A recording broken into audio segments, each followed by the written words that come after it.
guys, this is Rob from The Gay Guy Plays, and today on the hit list we're targeting my top 5 personal favorite Warframes of 2013. Now, just as a reminder, these are my personal favorites, and my taste may vary greatly from yours. And as you'll see with the review, some of the reasons I enjoy playing specific Warframes may sound completely insane. But the fact is, everyone derives entertainment from different things, so you'll just have to hear me out. At number 5 comes the ever so controversial Valkyr. Now, I debated back and forth as to whether I was going to put her on here, and then I remembered Ripline, and that pretty much guaranteed her a spot. Now, call me crazy, but the reason I like her so much is how challenging she can be to build well and play well.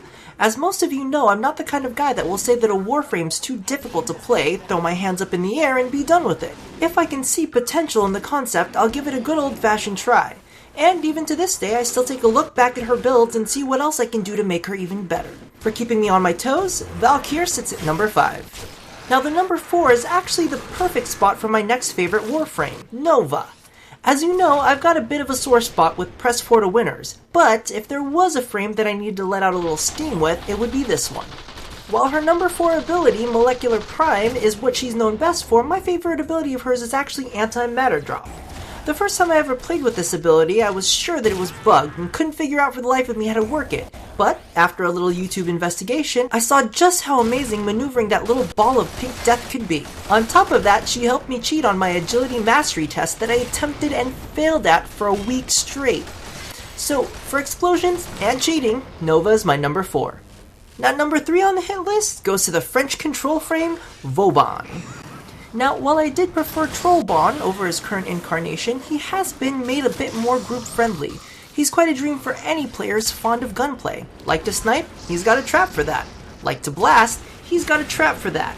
Melee, shotguns, or just sit there and be lazy with electric grenades and zap everything? Well, he's got a trap for that too. I knew that number 3 was going to go to a control frame, I just wasn't sure which one.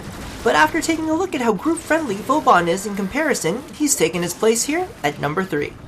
So it's down to the last 2, and I definitely needed to save a spot for the survival queen and holiday paladin herself, Trinity.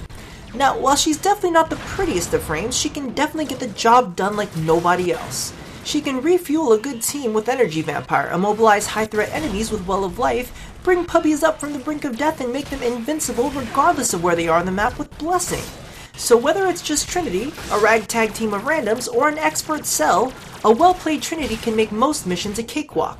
And let's face it, if the worst thing about her is her hideous lobster skirt and weird helmet situation, she's definitely earned the number 2 spot here on my favorites.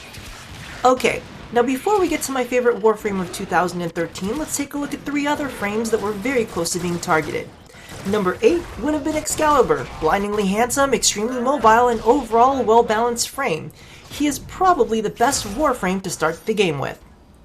Number 7 is Nyx with her brain-melting mind control and the ability to turn her enemies into rampaging Walmart customers on Black Friday. And although Absorb is quite good in the right situations, her party streamers did keep her from registering higher on the list.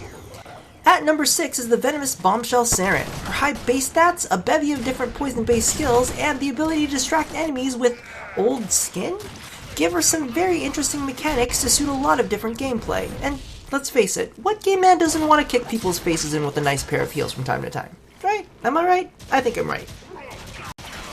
Now, I'm sure if you guys know me even a little bit, I'm pretty sure that you won't be surprised when I say that Loki is my number 1 favorite Warframe of 2013.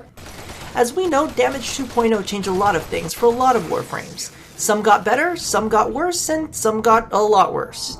Now, due to the fact that Loki doesn't rely on damage-based abilities, but rather the skill and creativity of the player playing him, he remained untouched.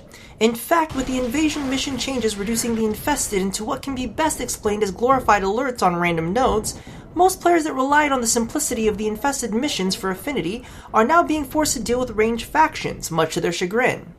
You know who's really good at ranged factions? That's right, Loki.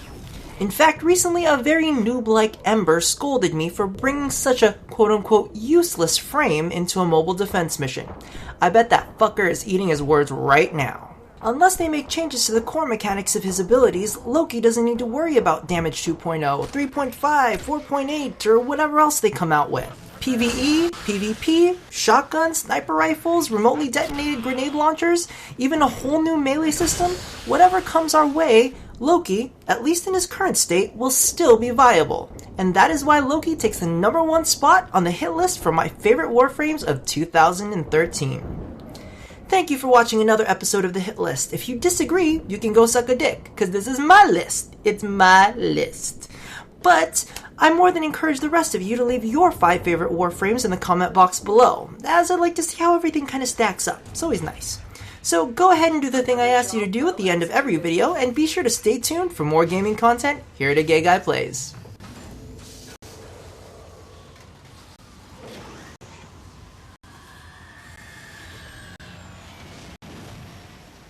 You know, we don't actually have to do the mission. We could just have a little cuddle time. Here, come here.